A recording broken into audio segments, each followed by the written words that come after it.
বন্ধুগণ,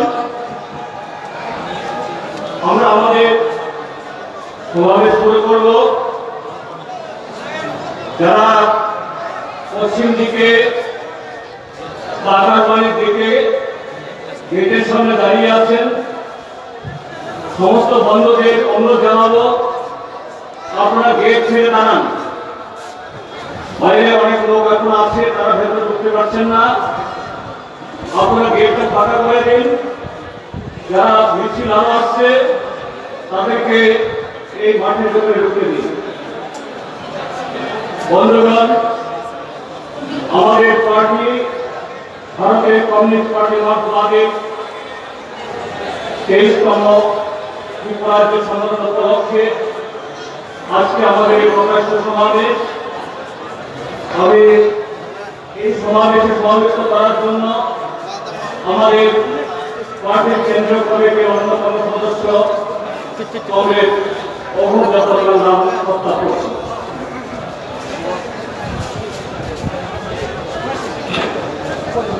আমি এই প্রস্তাব সমর্থন করছি।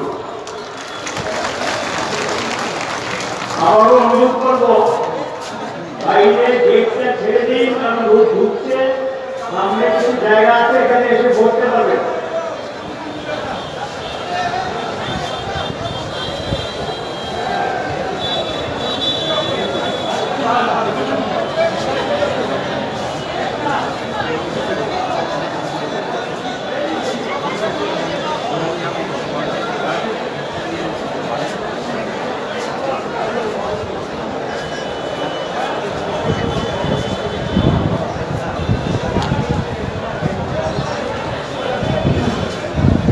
সংগ্রামী মা বোনেরা, বন্ধুগণ, অভিভাবক মন্ডলী, এলাকাবাসী, আগরতলা শহরের জনগণ যারা এখানে সমবেত হয়েছেন, সারা রাজ্য থেকে যারা এসেছেন, বিভিন্ন জেলা থেকে, প্রথমেই বক্তব্য রাখবেন আজকের সভার সভাপতি কমরেড অভয় দেববর্মা।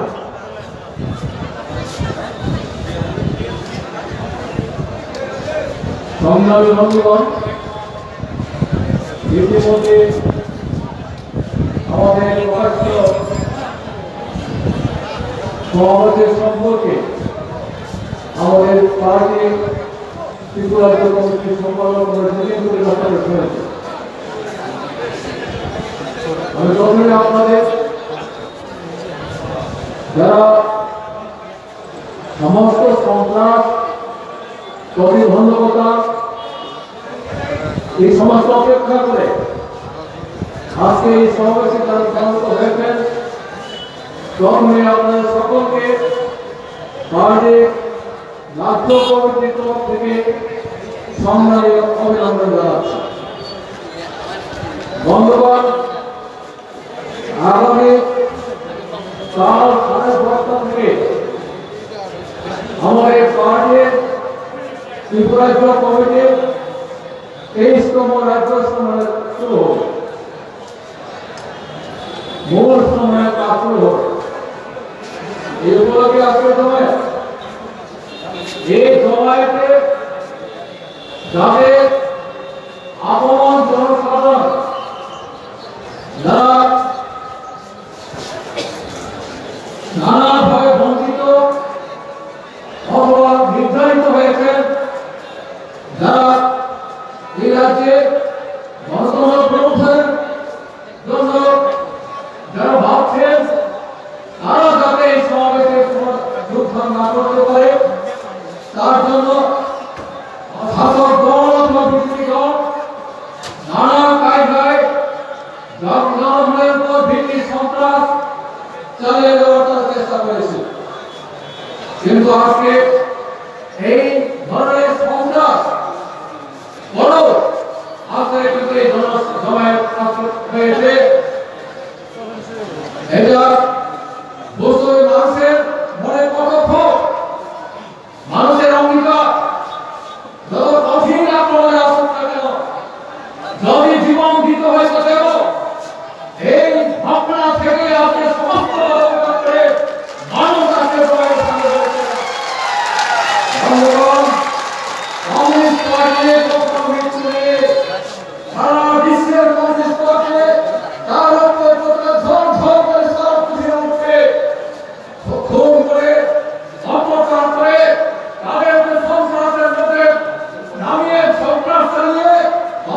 পার্টি সবথেকে রক্ষা পায় না।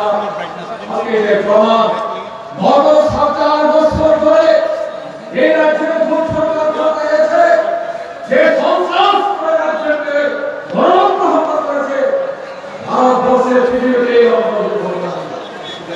গণতন্ত্র হত্যা, এর গণতন্ত্র নেই। ওরা বড় বড় গণতন্ত্রের কথা বলে, গণতন্ত্র মানে একদলীয় শাসনের ব্যবস্থা, তার গণতন্ত্র, স্বৈরতন্ত্রের আরো বেশি স্তরে তার গণতন্ত্র বলে। এই গণতন্ত্র গত ৩ বছর আমাদের কি হবে? রাজ্যের মানুষকে মুখ ভঙ্গ করা হয়েছে, মানুষের মুখ ভঙ্গ করা যায়। গণতন্ত্রের পায়ের নিচে মাটি দিয়ে দিয়ে চলে যাচ্ছে। এই তাদের গণতন্ত্রের মধ্যে এই গণতন্ত্রে শুধু বামপন্থীর উপরে আক্রমণ হচ্ছে এমন নয়, সমস্ত সাধারণ মানুষের আক্রান্ত হচ্ছে। এমন তো বিজেপির সমর্থক যারা দলে আছে তারাও রক্ষা পায়। সালগার রসুল্লাহ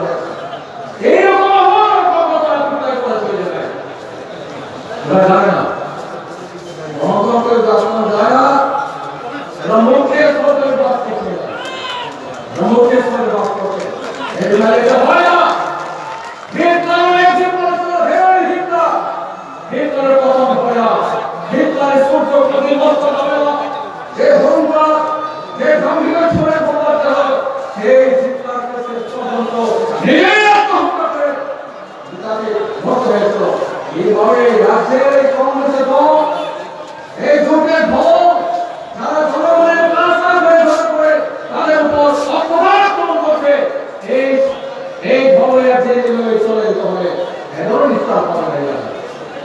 কি হবে তারা ভুলে সবাই কথা বলেছিল,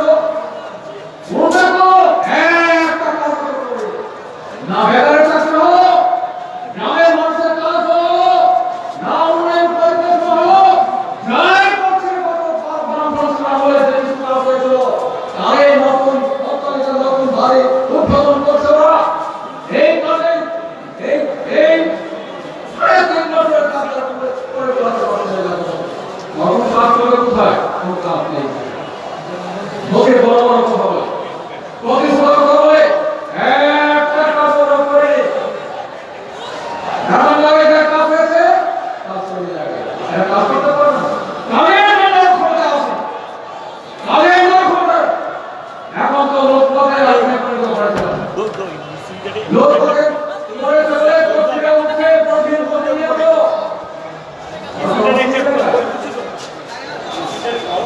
এই নয় বাইরে কিছু করতে নিজের মনে করার কারণে খালি বন্ধুগণ, ভয়ের কোনো কারণ নেই। এটাই শেষ কথা না, সন্ত্রাস শেষ কথা বলা, জনগণ বলে শেষ কথা। আমাদের সংগ্রামে না আমাদের লড়াই করে তৈরি হন, সুখে রক্ত দিয়ে এমন করে গরিব মানুষের জন্য এই অধিকার নিয়ে আপনার সমাজের আমাদের তৈরি হবে। আপনার পুত্র তিনি জনসভা ফাইন্যান্স হয়, নানা রকম ভাড়া ভাড়া যাবো ওই মফা আইপিএফে ভোগের সময় বিজেপি আইপিএফ আপনার ফেরবান উপরাজনী বাগায় কত কাম করতে টাকা কোন কাম দেখাই কোন না ত্রিপুরায় না প্রজাতি বেকারি সফল কাম অন্য প্রজাতি এলাকা সামনে ব্যবস্থা কোন কাম কোন ফেমান করে আমার বাবা আইপিএফ শেষ পর্যন্ত ভারত নিজ অপেক্ষায় এখন ভারত ধরা বিচ্ছিন্ন না হয়ে যাবে, তাও মানুষকে সিরানি করে না, তাও করে অপেক্ষা বেকার ত্রিপুরালেন অদ্ভুত কর্ম এক ত্রিপুরালেন শুধু খেলিয়া তারপর বেকার ত্রিপুরালেন খেলায় আমি রক্ত দিলাম 28 টাকা বাপন লাগি কোন পূজা দিবে কোন কাম দেয়া আরে ভাই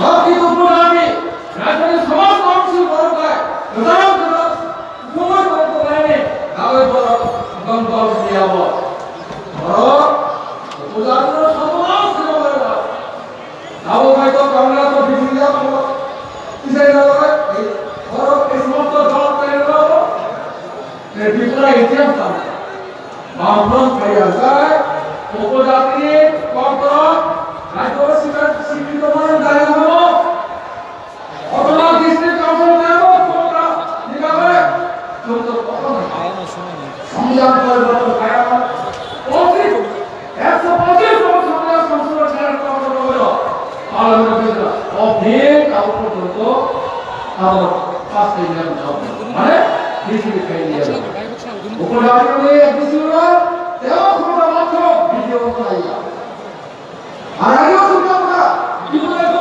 এসি কাউন্সিল আমরা ভাই কংগ্রেস তো হয়েছে না ত্রিপুরা হয়েছে এসি মতো মামলা এই দুটো মামলা চলতে থাকে খালি মাঠে শুট করতে থাকে আমি মনে বলবো তো অফিস মামলা একই কায়দা উপজাতির যাবে কাটবে না যাবে বাদে নেই আমরা বলে আর খানা কায়দায় এই সমস্ত ঘটনা বড় কাজ হবে যাই হোক তারপর এই জনসভা তো ভক্তরা আন্তর্জাতিক সেবানিয়া তিনি পরিবহনের দুজন সদস্য তিনজন সদস্য এবং সাধারণ সম্পাদক পার্টি কংগ্রেস সিনিয়র মিশরি কংগ্রেস প্রকাশ করা কংগ্রেস মানিক সরকার বিরোধী নেতা বিধায়কনে বড়তম রাজনৈতিক সম্পাদক বড়তম পারেন সিংহ তাদের এরা ওনারা বলেন আরো অনেক কথা বলো তাদের সময় মিশিয়ে আমি আপনাদের সামনে আর বক্তব্য রাখতে পারবো না আশা করে আমাদের এই সমাবেশ থেকে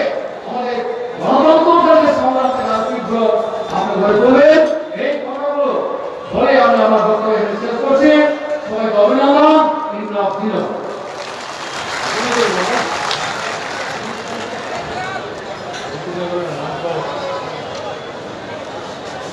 মাননীয় সভাপতির অনুমতিক্রমে আমি বলছি এখন বক্তব্য রাখবেন ভারতের কমিউনিস্ট পার্টি মার্ক্সবাদী ত্রিপুরা রাজ্য কমিটির সম্পাদক কমরেড জিতেন্দ্র চৌধুরী তাকে বক্তব্য রাখার জন্য অনুরোধ করছি।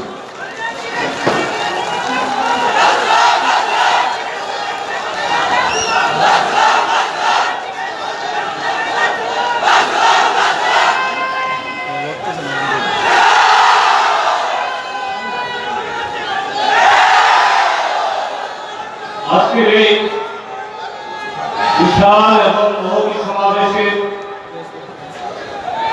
জাতীয় সভাপতি মঞ্চে আসীন আছেন আমাদের পার্টির পলিট ব্যুরোর অন্যতম সদস্য কংগ্রেস মানিক সরকার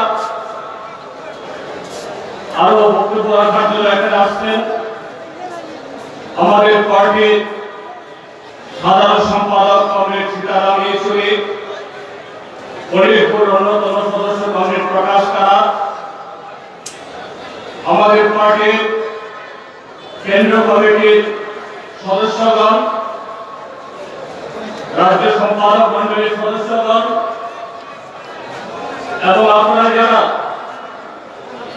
আমাদের রাজ্যের বিভিন্ন প্রান্ত থেকে হাজারো বাধা বিপত্তি এবং ঝুঁকি নিয়ে এই সমাবেশকে সফল করার জন্য এখানে হাজির হয়েছেন এবং আপনারা এখানে যতজন আছেন তার থেকে আরো 50 গুণের বেশি তার থেকে হয়তো বেশি হবে বিভিন্ন চ্যানেলে সোশ্যাল মিডিয়াতে ত্রিপুরার বিভিন্ন প্রান্ত থেকে যারা আমাদের বক্তব্য শুনছেন মাঠে উপস্থিত সাংবাদিক বন্ধুগণ এবং আপনাদের সকলকে আমি আমাদের পার্টি রাজ্য কমিটির তরফ থেকে এবং আমার নিজের তরফ থেকে সংগ্রামী অভিনন্দন শুভেচ্ছা এবং প্রণাম জানাচ্ছি। বন্ধুরা আমরা জানি যদিও এই সমাবেশের আয়োজক আমাদের পার্টি ভারতের কমিউনিস্ট পার্টি মার্ক্সবাদী, কিন্তু আজকের এই সমাবেশে শুধুমাত্র যারা আমাদের পার্টির সমর্থক স্বল্প ধর্মী তারা আসেননি। যদিও এই সমাবেশ আমাদের পার্টি রাজ্য সম্মেলনকে উপলক্ষ করে, কিন্তু ত্রিপুরাজ্যের মধ্যে আজকের যে রাজনৈতিক পরিস্থিতি তৈরি হয়েছে, মানুষের জীবনে যে ঘোর অন্ধকার নেমে এসেছে, সেই অন্ধকার থেকে ত্রিপুরাজ্যকে বের করে নিয়ে আসার জন্য আমাদের এই সমাবেশে যারা এই রাজ্যকে ভালোবাসেন, যারা গণতন্ত্রের পক্ষে, শান্তির পক্ষে, নৈরাজ্যের বিরুদ্ধে, তারাও অসংখ্য লোক এখানে এসেছেন। আপনাদের অভিনন্দন জানাচ্ছি, পুলিশ জানাচ্ছি। বন্ধুরা, আমাদের এই যে রাজ্য সম্মেলন প্রতি 3 বছর অন্তর আমরা সংগঠিত করে থাকি, কিন্তু এটা শুধু সম্মেলনকে উপলক্ষ করে সমাবেশের মধ্যে আজকে আমাদের ভাবনা চিন্তা, আগামী দিনের যে লড়াইয়ের শপথ, এর মধ্যে সীমাবদ্ধ নেই। গত 37 মাস ধরে এই ত্রিপুরাতে গণতন্ত্র নেই, আইনের শাসন নেই, মা-বোনেদের ইজ্জত সংগ্রাম নেই, এই রাজ্যের মধ্যে বেকারদের কাজ নেই, গ্রামে শহরে কোথাও মানুষের নিরাপত্তা নেই।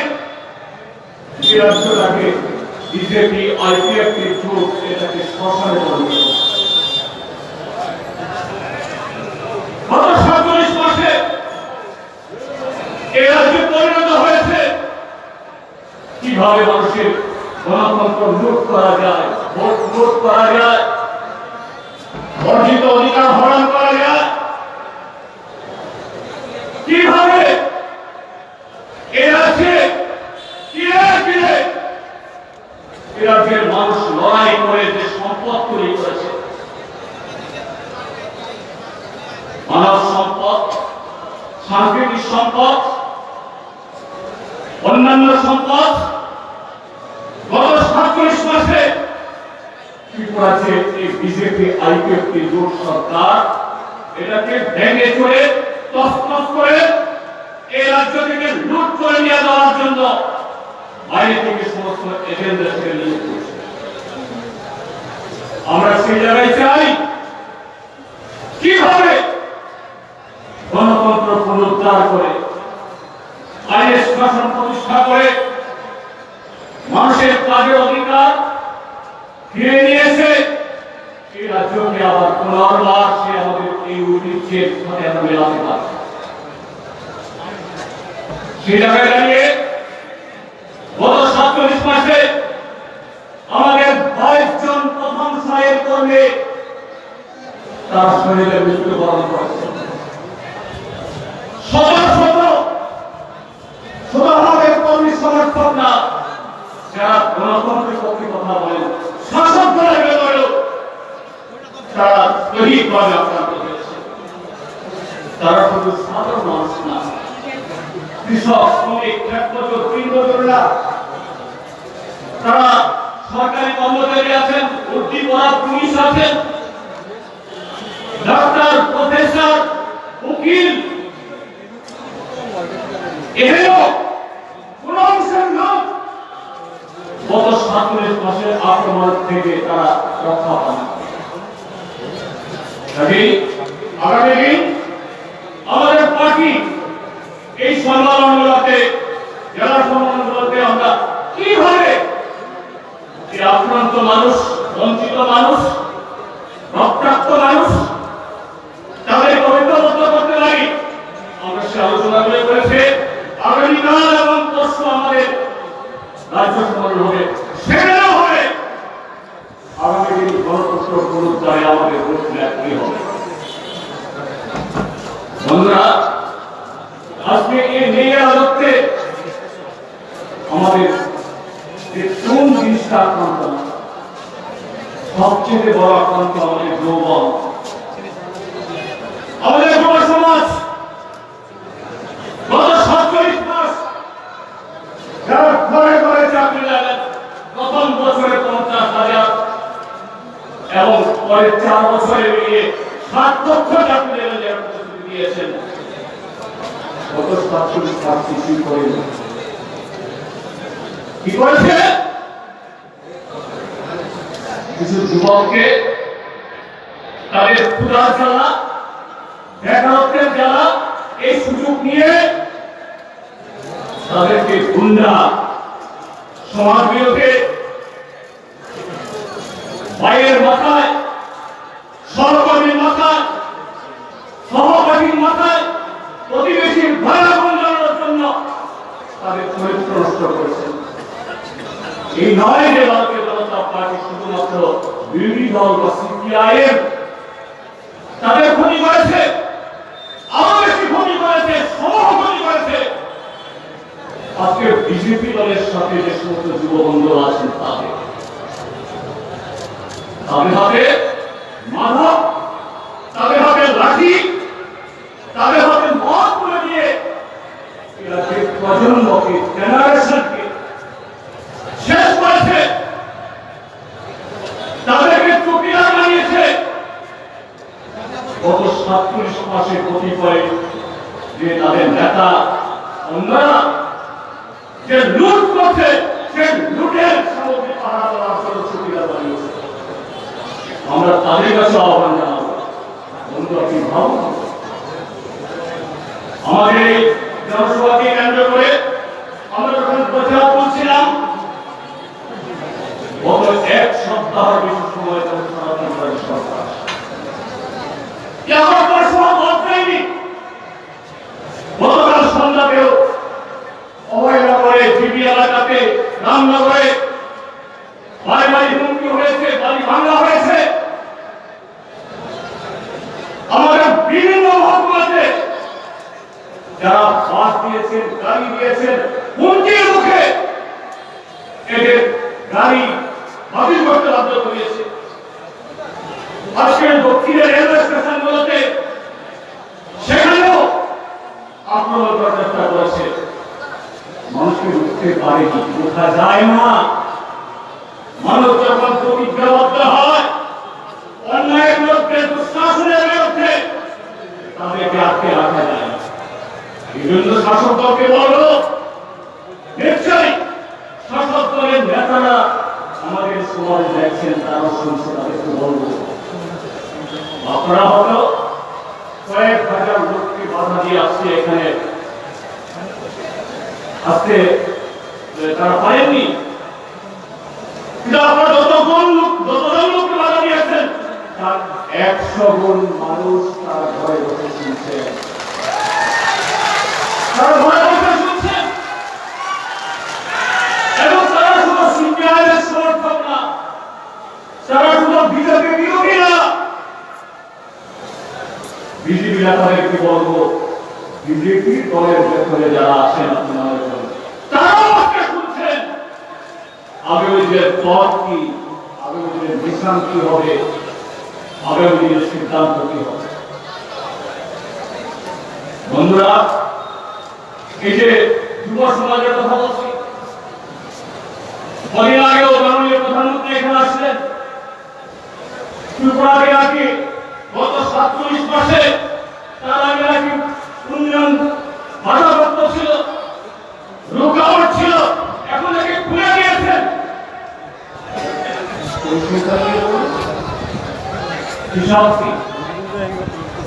আপনারা 10,000 এসেছে, আপনি পেয়েছেন। গত 47 মাসে 15,000 কর্মচারী অবসরে চলে গেছেন। এটা শূন্য পদ আছে 25,000 পদ, আরো অন্যান্য ভাবে আছে, তো আছে, এটা শূন্য। কি করেছেন তার বিনিময়ে? যুবকদের জন্য আপনারা কাজ শুরু করতে পারেননি। কিন্তু ওই রাজস্থানের কোন একটা 3 নম্বর হিন্দি পত্রিকা একজন কলমসি, তার থেকে বহু ট্যালেন্টেড সাংবাদিক আমাদের যদি সংবাদ সংবাদ বলাম আজকের ফরিয়া দেশের কথা এবং বিভিন্ন আছে তাদের সেই 3 নম্বর পত্রিকা সাধারণ একজন পত্রিকা কোন ইন্টারভিউ ছাড়া লক্ষাধিক টাকার মাসুল হয় তার সাথে গাড়ি বাড়ি হেলিকপ্টার পরিবার নিয়ে ঘুরে বেড়ান আর সে একটি ভবনে বসে পত্রিকার সম্পাদককে সুযোগ দিলেন এইভাবে বিক্রিয়া লিখতে হবে চ্যানেলের মালিককে বলেন এইভাবে খবর করতে হবে ত্রিপুরাজের সাংবাদিকদের ত্রিপুরাজের সংবাদপত্রের প্রতি ত্রিপুরাজের বেকার যুবকদের প্রতি আপনাদের সেই পরিকল্পনা উদ্যোগ কোথায় আপনাদের সেই ভূমিকা কোথায় ত্রিপুরা থেকে ওই নোট করার জন্য এই ত্রিপুরাকে বাইরের মধ্যে কাজ করবেন কথা বলছি না আমরা সেরকম সংকীর্ণতা বিশ্বাস করি না কিন্তু ত্রিপুরাকে সরকারি দপ্তরে ত্রিপুরাকে বিভিন্ন স্বয়ংসহায়িত সংস্থায় এখানে ত্রিপুরাকে যারা ডুমিসাইল ত্রিপুরাকে যারা জন্মগ্রহণ করেন তাদের অধিকার ত্রিপুরাকে আরো সুচিন করে দিয়ে ত্রিপুরাকে যুবকদের বুকে ছুরি মারা অধিকারটা আপনাদের দেন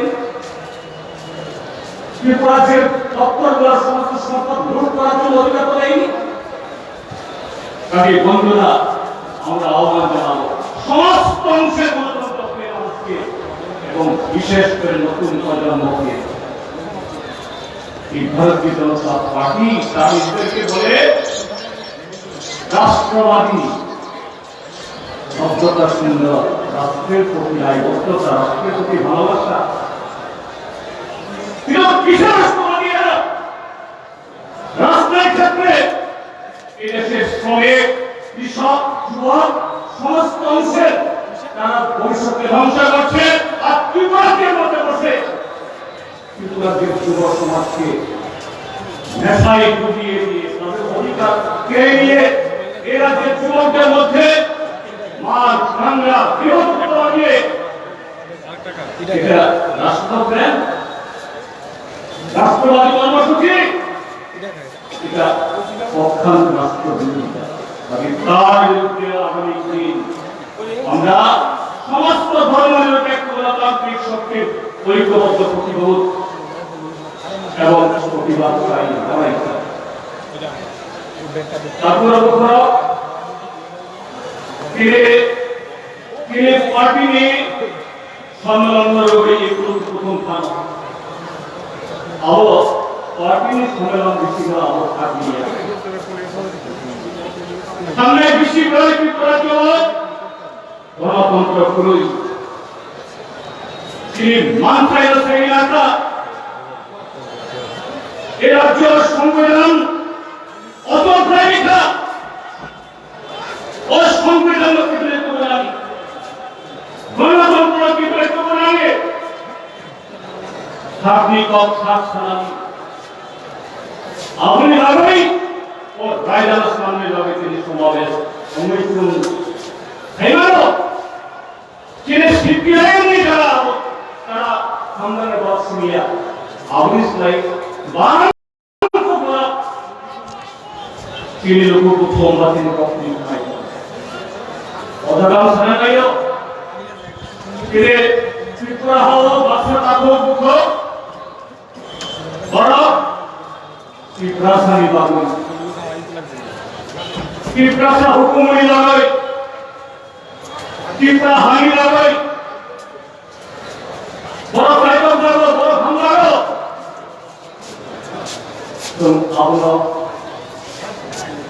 नगारिया अब कहाँ ত্রিপুরা সালা हमला करी ত্রিপুরা हमला करी ত্রিপুরা হুকুমরা हमला मारे ত্রিপুরা সামুন नाइखा जमाने कहाँ संसिपियारियम बांधन चंगा बनायो तो ताको ত্রিপুরা हानि बाबू ত্রিপুরা सानी बाबू वो लामानी मिशन तो इलाम नहीं ये ত্রিপুরা हलो तो तुम 1400 বছর রক্ষা, 30 বছর কংগ্রেস রাজত্ব রক্ষা, 5 বছর জোট সরকার রক্ষা কংগ্রেস ইউএস, তিনি 47 মাস আইপিএফটি বাই বিজেপি নামানো বাস্তবতা ছিল সাংবিধানিক পথে ত্রিপুরাকে ত্রিপুরার সমস্যার সমাধান হবে। সংবিধান নিয়ে রাজনীতি বিশিষ্ট ত্রিপুরাহানি हमसे कोई नहीं तो किराने लायक रखो संविधान में वो बुलायो वो बेरो हारो पागल नुकुरंग पागल सामने मानसायो शेखजाई हमें तो लंबा पानी को जाति में हम लायो तीसरा होगा खड़े Umayya Dipra Hamtam, Wandi Hamtam, Sikam Hamtam अपने हम करने वाले नालों संविधान कॉन्स्टिट्यूशन आपने याद रखा है क्या? तो हम लोग तो ऐसी कौन 11 वर्ष कौन खानदा तौल कैसा हम लोग कुमोलों बामफ्रंट कंट्रोल फायदा नहीं बामफ्रंट सरकार एडीसी लो बामफ्रंट एडीसी सिनेया कारण आईपीएफटी एडीसी कंट्रोल जे चुआ चुनी नहीं ini turun एडीसी काम करने का plan saya ini kita satu buku engineer MA pass dokter bekar केवल वो सुनाई कोई लोग राज्य सरकार ने और में गेस्ट प्रोफेसर सुनाया सेंट्रल गवर्नमेंट तो त्रिपुरा की एडीसी सिरिया नॉर्थ ईस्ट की कोस्टा एडीसी बावे जे एम्पावरमेंट हम अपने का फील करने अपने तुम्हारी तो पार्लियामेंट गवर्नमेंट सरकार अब तो नहीं तो tahu saja di peralen India wow impossible ini IPF ini terlalu di peralen itu impossible है data है क्या मैं कहीं पता संविधान ये होगा अभी खाली di perasaan lah हम जाती दोनों पक्ष दोनों semua bangsa ini tahu itu bangsa BCP power melakukan BCP ini শাসন তিনি mandaya umani manusia umani এই রাজ্য যে আইন করে শাসন করে umani আবরণ করুণানি ভাবে আবরণ করুণাইয়া কাজে তাপবখরা তিনি পার্টি হইতে बनाई इतनी पूरा चला हम करना है त्रिप्रासाना हम करना है त्रिप्राहना हम करना है और ये पूरी लामा सिद्धिया ये बाम होता है के लोग तो बंदरा हमें आवारो अपने असंख्य पुण्य जालछे जरा सोशल मीडिया पे विभिन्न চ্যানেলে দেখছেন আজকে এই মাঠে কত লোক এসেছেন তার চেয়ে আরো 50 কোন লোক বেশি কন্টেন্ট শুনছে আগামী দিন আমরা যেখানে আছি সেখানে দাঁড়িয়ে এই প্রতিরোধ করে তুলব এই লুটেরারা এরা লুটেটা ধ্বংস করছে এরা পালিয়ে যাওয়ার পথ পাবে না তার জন্য শপথ নিন আহ্বান জানিয়ে আমার বক্তব্য শুনলাম সবাইকে নমস্কার শুভেচ্ছা আমরা জনসমাবেশে এখন বক্তব্য রাখবেন ভারতের কমিউনিস্ট পার্টি মার্ক্সবাদীর প্রাক্তন সাধারণ সম্পাদক বর্তমান পলিট ব্যুরো সদস্য comrade Prakash Karat. Comrade Prakash Karat is being requested to address the rally.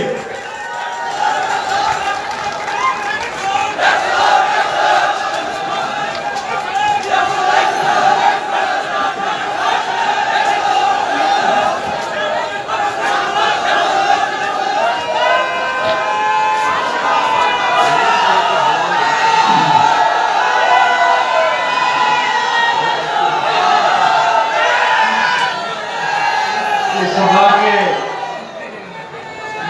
आदरणीय अध्यक्ष कॉमरेड अरुण देव वर्मा,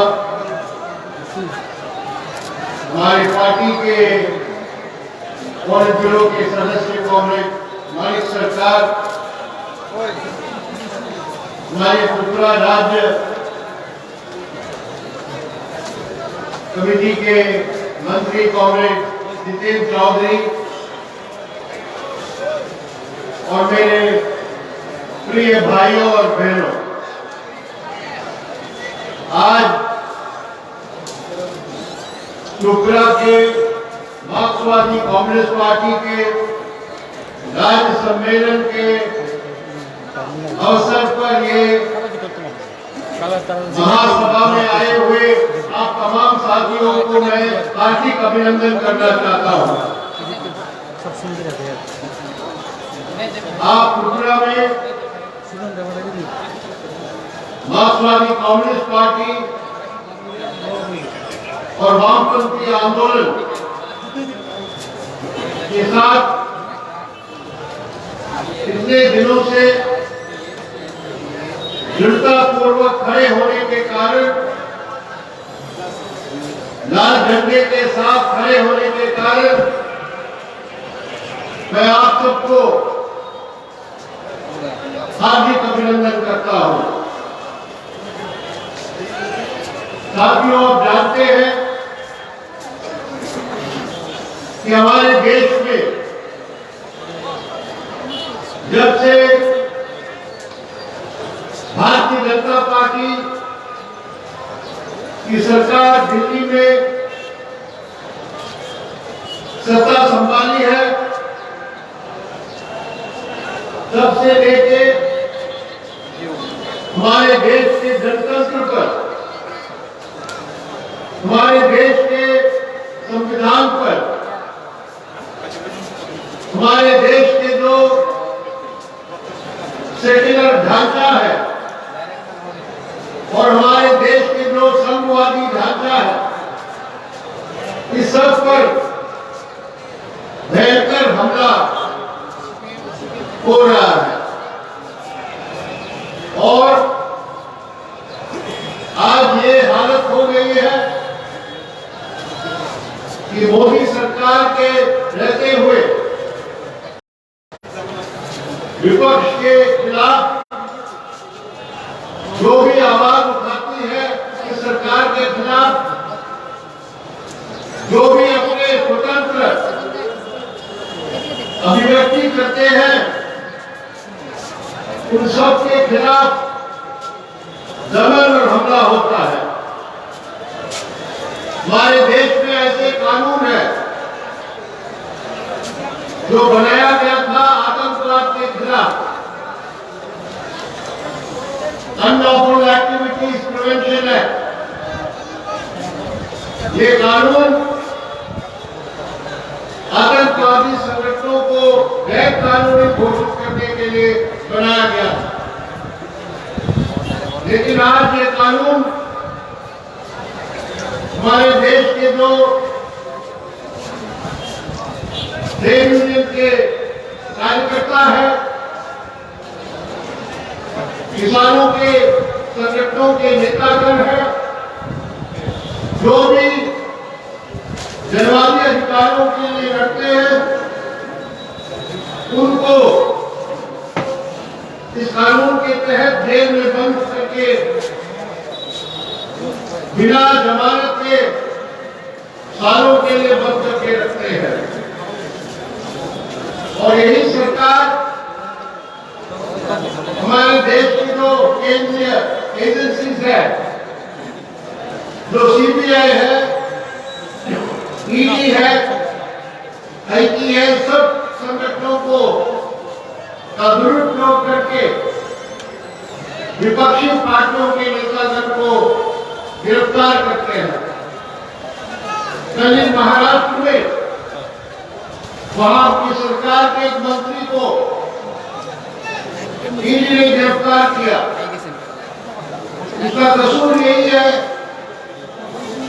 कि वो लगातार भारतीय जनता पार्टी और मोदी सरकार की आलोचना करते हैं। और ऐसी परिस्थितियों में जनवाद की रक्षा करने के लिए हमारे देश के संविधान को बचाने के लिए ये बहुत जरूरी है कि तमाम जनवादी और सेक्युलर ताकतों को एकत्रित करके हमें सबको मिलकर लड़ना पड़ेगा। इस लड़ाई में मार्क्सवादी कम्युनिस्ट पार्टी और हमारी वामपंथी पार्टियां ही सबसे दृढ़तापूर्वक भूमिका अदा कर सकती है और इसीलिए मार्क्सवादी कम्युनिस्ट पार्टी और वामपंथी पार्टियों को मजबूत करना आज सबसे बड़ी जरूरत है। मोदी सरकार हमारे देश में सांप्रदायिक एजेंडा को पूरी तरह लागू कर रही है। धर्म के आधार पर लोगों को विभाजित करने के लिए और उनका जो मंशा है कि देश में एक हिंदू राष्ट्र कायम करें, इसके लिए वो नंगे रूप से हमारे देश के अल्पसंख्यकों के खिलाफ घृणा नफरत फैला रही है। अभी उत्तर प्रदेश में चुनाव हो रहा है और वहां की जो मुख्यमंत्री है वो खुद ही कहता है कि ये चुनाव उत्तर प्रदेश के 80% लोग और दूसरी ओर 20% लोग के बीच में लड़ाई है। इसका मतलब वहां ध्रुवीकरण पैदा करके, सांप्रदायिक ध्रुवीकरण पैदा करके वो चुनाव जीतना चाहते हैं। और आज जगह जगह पर जहां भी भारतीय जनता पार्टी की सरकारें हैं, उन राज्यों में हम देखते हैं कि तमाम अल्पसंख्यकों की जो अधिकार है उसको खत्म किया गया है और ये आरएसएस का जो एजेंडा है हिंदू राष्ट्र कायम करने के लिए उसी की ओर वो बढ़ रहे हैं। ये मोदी सरकार अपने आप को एक राष्ट्रवादी सरकार बताती है, लेकिन असलियत में ये सरकार हमारे देश के सबसे बड़े जो पूंजीपति है, हमारे देश के अंबानी और अदानी जैसे बड़े कॉर्पोरेट्स हैं, उन्हीं के इसमें काम करते हैं और आने वाले दिनों में बहुत बड़ा हमला होने वाला है हमारे देश की मेहनत कर जनता की जीविका पर। जिस तरह महंगाई बढ़ती जा रही है उस पर कोई रोक लगाने के लिए सरकार तैयार नहीं है और 5 राज्यों में चुनाव होने के बाद आप देखेंगे कि पेट्रोल और डीजल का दाम और 3-4 गुना बढ़ने वाला है। अंतर्राष्ट्रीय स्तर पर जो तेल का दाम है वो एक बैरल के लिए $100 तक पहुंच गया है। सिर्फ चुनाव के कारण अभी यहाँ वो दाम बढ़ा नहीं रहे हैं, लेकिन चुनाव होते ही मार्च के अंत तक आप देखेंगे कि अभी जो पेट्रोल का दाम 100 रुपए प्रति लीटर तक गया था वो 150 रुपए तक जाने वाला है। और यही सरकार की आर्थिक नीतियों के कारण हम देख रहे हैं कि हमारे देश में कोई रोजगार पैदा नहीं होता है और कोविड की महामारी के बाद जो आर्थिक कठिनाइयां बढ़ी है जनता के, उसमें सबसे बड़ी समस्या है रोजगार का, क्योंकि करोड़ों करोड़ों लोगों का रोजगार नष्ट हुआ है। तो इसके खिलाफ लड़ने के लिए मार्क्सवादी कम्युनिस्ट पार्टी और वामपंथी पार्टियां की नेतृत्व कर सकती है। आपने देखा होगा पिछले वर्ष में जिस तरह किसानों ने एक बहुत बड़ी लड़ाई की, लाखों किसानों ने दिल्ली को घेर दिया था। एक साल से ज्यादा समय ये संघर्ष चली और उसका नतीजा था कि मोदी सरकार को झुकना पड़ा और वो 3 काले कानून जो किसानों के खिलाफ थे और कॉर्पोरेट के पक्ष में थे, उसको वापस लेना पड़ा। तो ऐसी लड़ाइयां आने वाले दिनों में हमें लड़ना पड़ेगा। मोदी सरकार के जलवाद पर हमले के खिलाफ, मोदी सरकार के कॉर्पोरेट के पक्ष में और जन विरोधी नीतियों के खिलाफ और मोदी सरकार के जो सांप्रदायिक हिंदुत्व का एजेंडा है, तो ये हमारे राष्ट्रीय पैमाने पर जो हमारे सामने एक काम है, जब हम त्रिपुरा में देखते हैं तो यहाँ भी भाजपा की सरकार है और ये सरकार वही जन विरोधी नीतियों को अपनाते हैं। ये सरकार जिस तरह पिछले 4 वर्षों में यहाँ जलवाद पर हमला किया, जलवादी अधिकारों पर हमला किया, हमारी पार्टी और वामफ्रंट के खिलाफ दमन और अत्याचार किया, उसके खिलाफ लड़ने के लिए हमारी पार्टी पूरी तरह कोशिश करती आई है।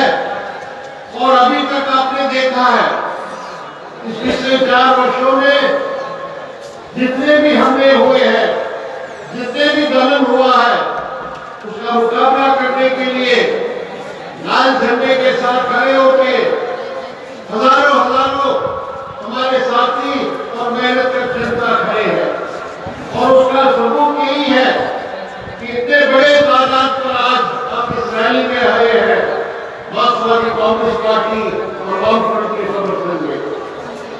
हम इस सम्मेलन में त्रिपुरा के जनता के, त्रिपुरा राज्य के जो मुख्य समस्याएं हैं उस पर विचार करेंगे और एक वैकल्पिक प्रोग्राम तय करेंगे त्रिपुरा के जनता के कल्याण के लिए, त्रिपुरा के विकास के लिए।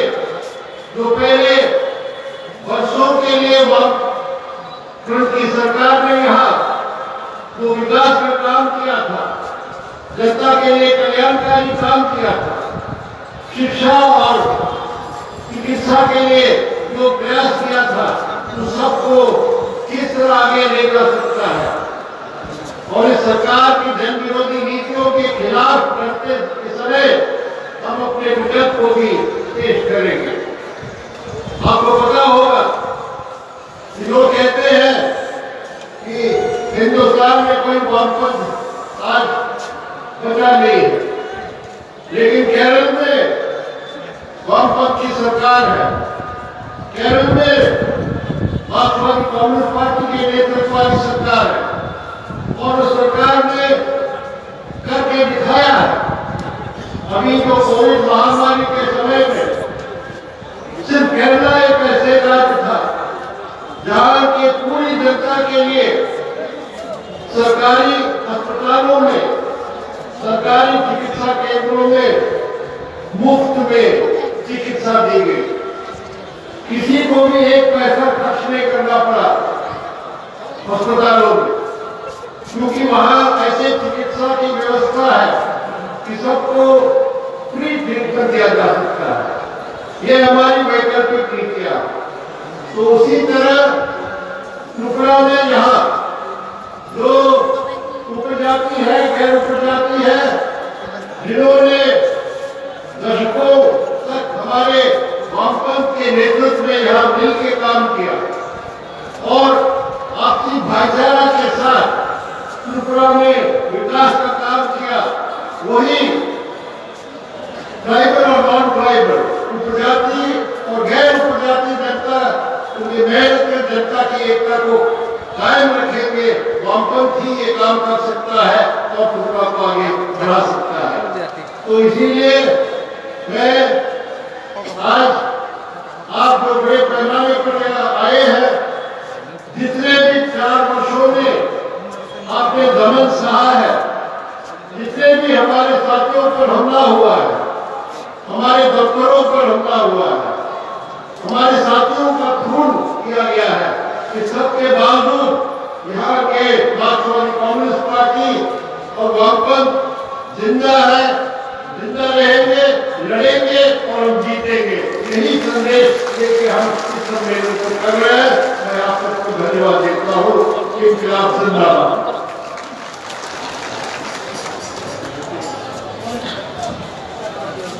এই সুবিশাল সমাবেশে এখন বক্তব্য রাখবেন সিপিআইএম সাধারণ সম্পাদক কমরেড সীতারাম ইয়েচুরি।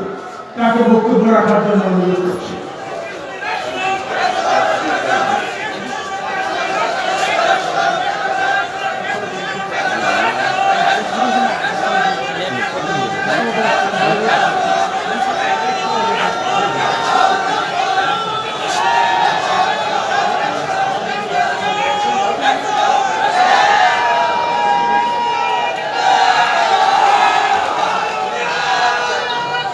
আমরা সবাইকে আমাদের শুভেচ্ছা।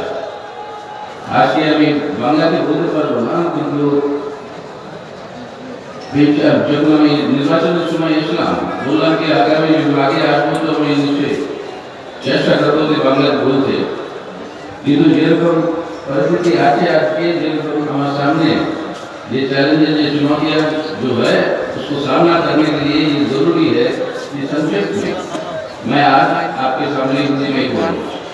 सबसे पहली बात यह है कि मेरी तरफ से, हमारी पार्टी की तरफ से, मार्क्सवादी कम्युनिस्ट पार्टी की पूरी देश के अंदर हमारे पार्टी की तरफ से आप सबको हमारी क्रांतिकारी लाल सलाम की आज इस आतंक के समय में भी इतने बड़े तादाद में आप इस मैदान में आए हैं, ये हमारे लिए आप सबके हमारे आशीर्वाद। पिछले जब से ये भाजपा आई 22 हमारे कॉमरेडों की हत्या हुई। पिछले हमारे पार्टी की कॉन्फ्रेंस के समय से लेकर आज तक 17 हमारे कॉमरेडों की हत्या हुई। अपने ऑफिसर्स को जला दिया, ऑफिसर्स को नष्ट किया, कॉमरेडों के घरों के ऊपर हमला किया, धमकियां दी, चुनाव लड़ने से, नॉमिनेशन फाइल करने से भी रोककर, वो धमकी देकर उनको जो है बिठा कर कहते हैं कि वो जीत गए भाजपा। ये सब आतंक पर हमला होने के बावजूद वो समझते थे कि अब फिर लाल झंडा फिर वापस नहीं आएगा त्रिपुरा में और लोग कोई वामपंथियों के साथ नहीं रहेंगे। वो भूल जाते हैं ये लाल झंडा इसलिए लाल है क्योंकि हर इंसान के अंदर जो खून बहता है, हर हमारे शहीद जो होता है, इसका खून जो बहाया उन लोगों ने, हमारे दुश्मन, उन सब लोगों के खून का रंग लाल होता है। तो इस लाल झंडे को कोई नहीं मिटा सकता जब तक इंसान के अंदर लाल खून बहता है। याद रखिए, हम वो है कम्युनिस्ट, हम वो है कम्युनिस्ट जो मौत से डरते नहीं, क्योंकि हम मरकर भी मरते नहीं, हम जिंदा रहेंगे और हमारे दुश्मनों को लड़कर उनको जो है हम हराएंगे। और यह है त्रिपुरा की परंपरा। कहा जाता था एक छोटा सा नॉर्थ ईस्ट के अंदर एक प्रदेश है, उसके अंदर क्या कर सकती है वामपंथी और ये लाल झंडे। लेकिन हमारे त्रिपुरा के अंदर जो वामपंथी सरकारें रही, पहले कॉमरेड उपेंद्र चक्रवर्ती, उसके बाद कॉमरेड दशरथ देव, उसके बाद कॉमरेड मानिक सरकार, इन सरकारों की उपलब्धियां सरकारी आंकड़ों को बता दिया। ये आप देखोगे सबसे पिछड़े हुए निरक्षर प्रांत के अंदर अगर कोई एक ऐसा प्रदेश है आज अपने भारत के अंदर जो केरला को टकराव देता है कि सबसे ज्यादा साक्षरता, सबसे ज्यादा पढ़ाई, सबसे ज्यादा लोग जो स्कूल जाते हैं बच्चे, वो बराबर की अगर केरला की कोई और प्रदेश है अपने इंडिया के अंदर, भारत के अंदर, वो सिर्फ त्रिपुरा है।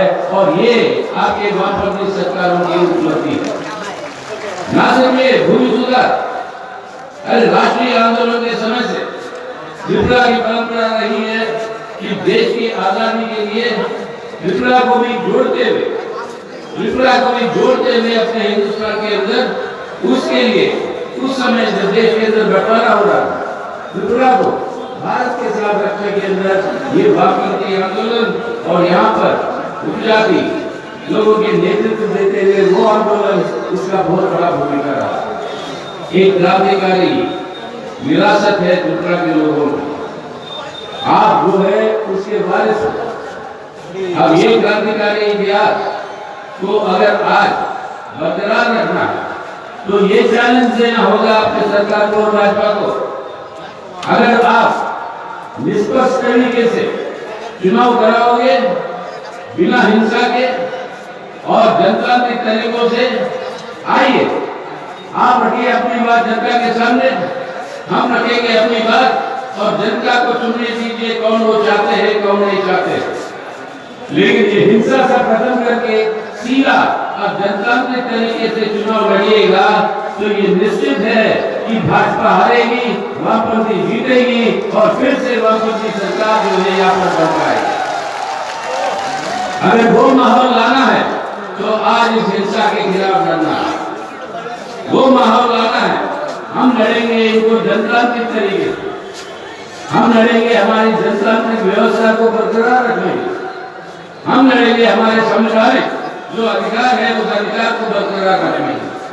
और इनका पूरा का पूरा उद्देश्य क्या है?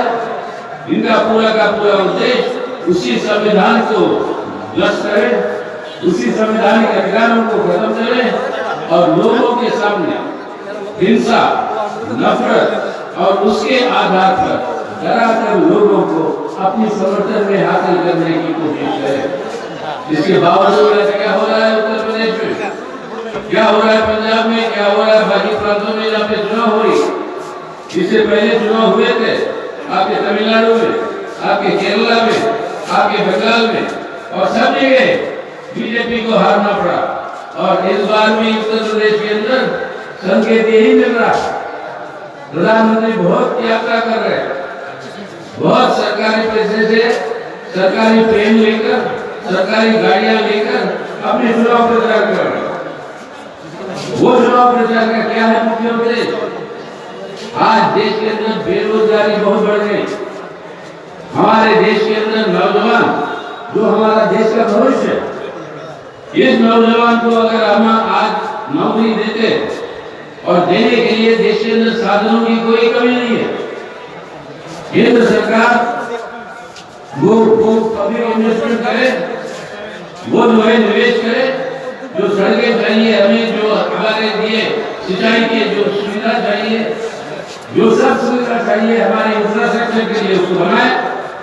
करोड़ों में हमारे नौजवानों को नौकरियां मिलेंगी और वो नौजवान जब अपना धंधा जो है खर्च करने लगेगा, ये बंद पड़े कारखाने सब खुलने लगेंगे, आर्थिक विकास भी होगा, लोगों की तरक्की भी होगी और लोगों की जान बचा सकते हैं। लेकिन आज वो काम नहीं कर रहे। क्या कर रहे हैं? देश की जो जितने भी साधन है उसकी लूट मची हुई है, सब दे देते हैं। जो नारा जो लगा है वो है हमारे प्रधानमंत्री के जो बड़े बड़े हमारे देश के पूंजीपति है, सब चीज हमारे देश के अंदर उनके हाथों में जाता है। सब एयरपोर्ट या उनके एक दोस्त के हाथ, सब हमारे पोर्ट यानी जो बंदरगाह पानी के साथ जुड़े हुए पोर्ट है वो सब उन्हीं के हाथ में जाता है। देश के अंदर पूरा टेलीकॉम, अपना मोबाइल फोन, उसका पूरा का पूरा कब्जा एक करना चाहता है। पेट्रोल के ऊपर, तेल के ऊपर कब्जा वो दूसरा करना चाहता है।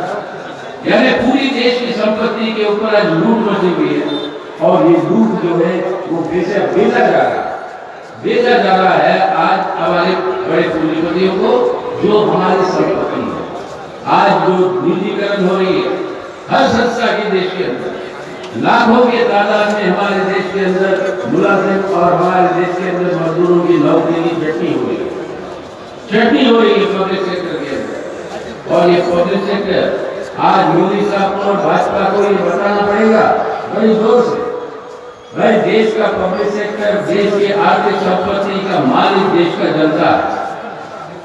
सरकार जो आता है, प्रधानमंत्री जो आते हैं और जो जाते हैं, वो प्रधानमंत्री और वो सरकार सिर्फ मैनेजर है, संपत्ति के मालिक नहीं है। अगर कोई मैनेजर बिना मालिक के अनुमति के संपत्ति बेचना चाहता है तो जो आज जो लोग हैं, जो मालिक है इस संपत्ति के, वो लोग इस मैनेजर को बदलकर नया मैनेजर ले आएंगे। और ये बदलाव करना जो है आज जरूरी है त्रिपुरा के अंदर और भारत के अंदर। तो लोगों की समस्याओं के ऊपर एक शब्द नहीं बोलते प्रधानमंत्री चुनाव प्रचार, सिर्फ जो बोलते हैं वो बोलते हैं नफरत पैदा करना। कहीं पर हो गया हिजाब, कहीं पर हो गया 80% और 20% हिंदू मुसलमान के बीच में, और हिंदू मुसलमान के बीच में ये दूरीकरण करते हुए, ये नफरत फैलाते हुए कभी हो जाता है शमशान घाट और कब्रिस्तान, और कभी हो जाता है सब भाजपा के राज्यों के अंदर ये कानून बना दिए गोरक्षा के नाम पर या लव जिहाद के नाम पर, किसी न किसी बहाने से बंटवारा करो, फूट डालो लोगों के बीच। ये फूट ये सिर्फ हिंदू मुसलमानों के बीच में ही नहीं, आज ये फूट हर अल्पसंख्यकों के साथ हो रहा है। हमारे दलित भाइयों के ऊपर देखो, भाई और बहनों के ऊपर देखो अत्याचार, जिस तरीके से घोर अपराध उत्तर प्रदेश के अंदर हमने देखा। दलित हमारी बहन के साथ जो 20 साल की मिलेगी, उसके साथ बलात्कार करके उसका खून कर देगा। हर बार उस तरीके से अत्याचार जो है हमारे दलितों के ऊपर होता है। हमारे मुसलमान भाई बहनों उनको किस तरीके से उनके ऊपर इस नफरत और हिंसा फैला रहे, जिसके चलते हुए कि भारत के नागरिक है या नहीं है, उसके ऊपर जो है प्रश्न चिन्ह उठाते हैं। और इसका नेतृत्व कौन करता है? देश का प्रधानमंत्री। आज हमारे देश के अंदर आदिवासियों के ऊपर, उपजातियों के ऊपर लड़ के इस लाल झंडे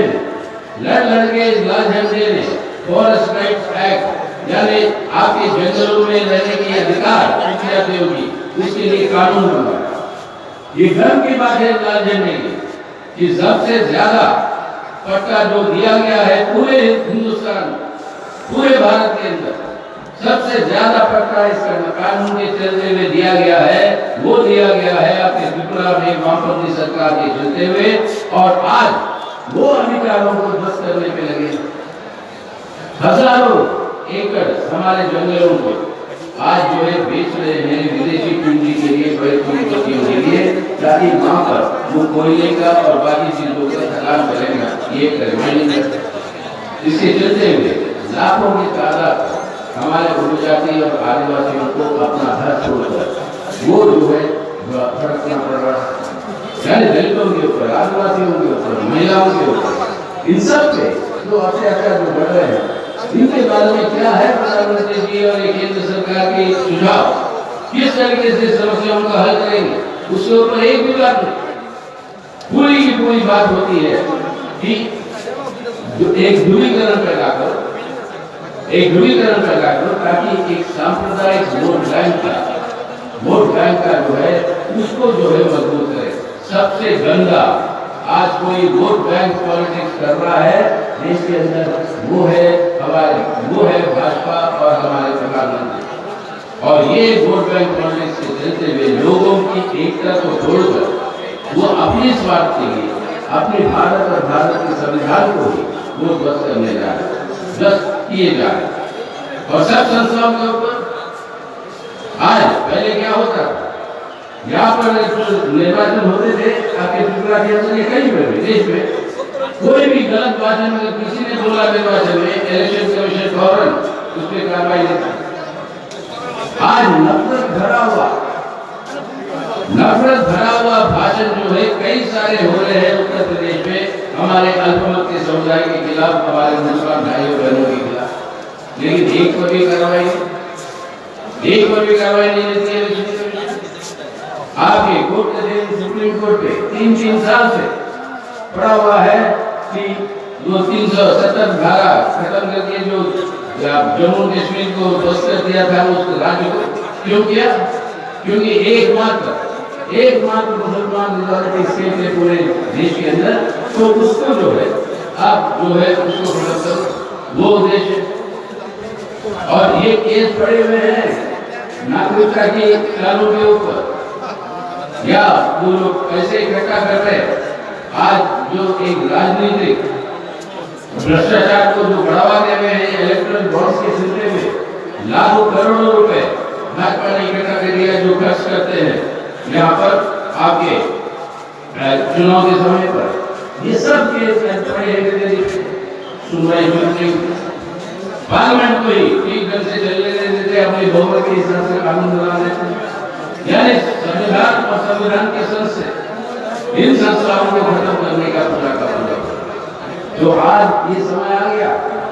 इस सवाल को लेकर आज हमें भारत को बचाना है तो ये मोदी सरकार को दिल्ली की गद्दी से उतारना होगा, वरना हमारे भारत और संविधान को हम नहीं बचा पाए।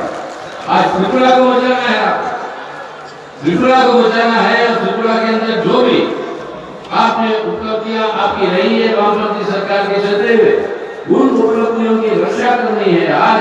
तो आज भाजपा की सरकार को त्रिपुरा से हटाकर फिर से वामपंथी सरकार ले आने के अलावा और कोई चारा नहीं है त्रिपुरा के लोगों के सामने, और उसके लिए आज प्रतिबंध है मार्क्सवादी कम्युनिस्ट पार्टी। इसलिए आज जो यहाँ पे जो हो रही है हमारी राष्ट्रीय सम्मेलन, जो 2 दिन का सम्मेलन जो शुरू हो रही है, कि आज की वर्तमान परिस्थितियों में ठोस रूप से किस तरीके से आज त्रिपुरा के अंदर ये जो चैलेंज है हमारे सामने कि जो कभी सुना नहीं त्रिपुरा उपजाति और आपके मेजॉरिटी आपके बाकी लोगों के बीच में जो एकता, जो वामपंथी जो बना था, जो सुरक्षा जो हमारे अल्पसंख्यकों के लिए है और खासतौर से मुसलमान भाई बहनों के लिए है, वो सुरक्षा की हालत आज इस सब को ध्वस्त किया जा रहा है।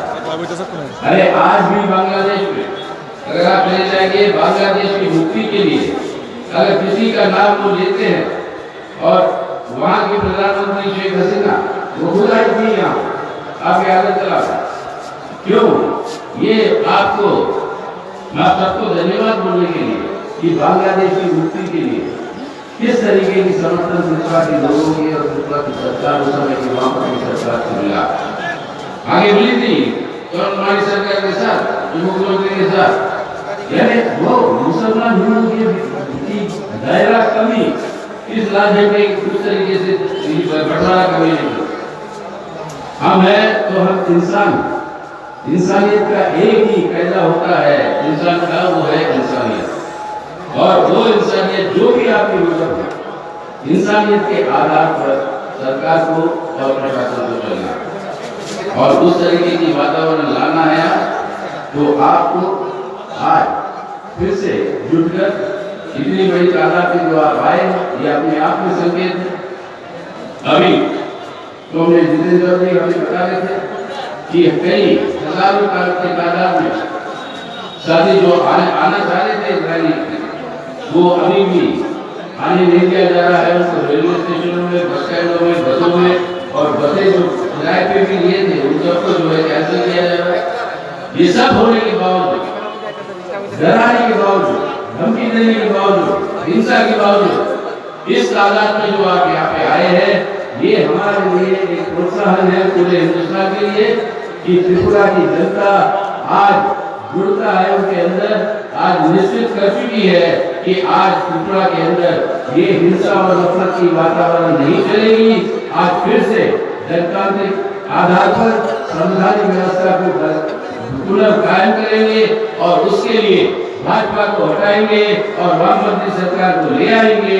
ये जो विश्वास जो आज इस रैली में जो नजर आ रही है, ये प्रेरणा है पूरे हिंदुस्तान के लिए।